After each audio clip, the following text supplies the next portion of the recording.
sejak mulai solid food, sejak umur 6 bulan, sering sembelit dokter. Sekarang sudah umur 10 bulan dan tidak improve pencernaannya, masih sering sembelit. Padahal dietnya high fiber dan juga cukup minum. Kenapa ya dok? Nah ini bahasanya seperti sudah medis ya dokter, high fiber.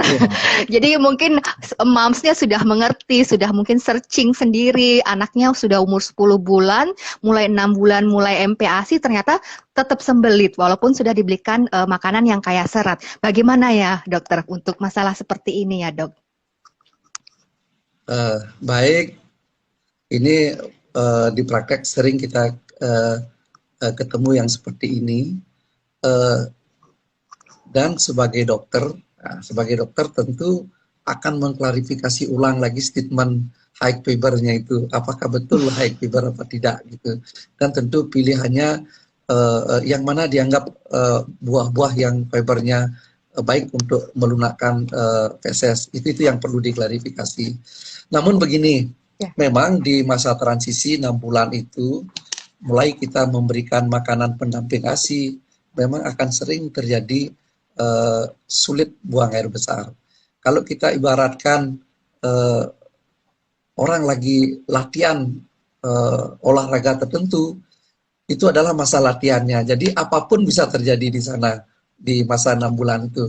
Susah buang air besar, kemudian malah sering buang air besar, atau normal biasa-biasa saja. Namun yang paling sering itu adalah sulit buang air besar. Nah, memang pada pemberian di 6 bulan itu betul-betul masa transisi, karena saluran cerna belum matang, kita mesti mempertimbangkan pemberian seratnya tidak boleh terlalu banyak karena membebani saluran cerna. Kalau saya sih lebih ingin menyampaikan bahwa di 6 bulan itu sebaiknya pengenalan air buah dulu ya, air buah. Memang konsekuensinya kalau ada saluran cerna anak mengalami masalah karena menjadi keras, salah satunya mungkin karena seratnya saat itu kurang karena kita memberikan air buah. Tapi di sisi lain kita pada masa transisi itu lebih banyak ingin mengenalkan rasa dulu ya. Tidak boleh langsung ngebut mengenalkan rasa. Nah, mengenalkan rasa. Makanya kalau bisa untuk meningkatkan pemberian fiber itu mulai 7 bulan, bahkan kita berikan 3 kali. Kalau saya di praktek, snacknya itu kita pilihkan buah. Snacknya justru buah dia, bukan yang tepung-tepungan, kue, biskuit gitu. Karena kalau buah itu pada dasarnya, kalau diberikan pada masa awal kehidupan bayi sampai 1 tahun, sangat susah. Kalau tidak dikenalkan dari awal. Kalau dikenalkan di 1 tahun, paling dia senangnya yang manis-manis, semangka, yang jenis begitu, yang notabene seratnya sangat rendah. Mengeksposnya itu, menurut saya itu sebaiknya di 6 bulan sampai 1 tahun. Jadi makanan bubur saring atau bubur timnya itu di contoh di setengah 8, setengah 1, setengah 6, jaraknya 5 jam, di tengah-tengahnya snack buah.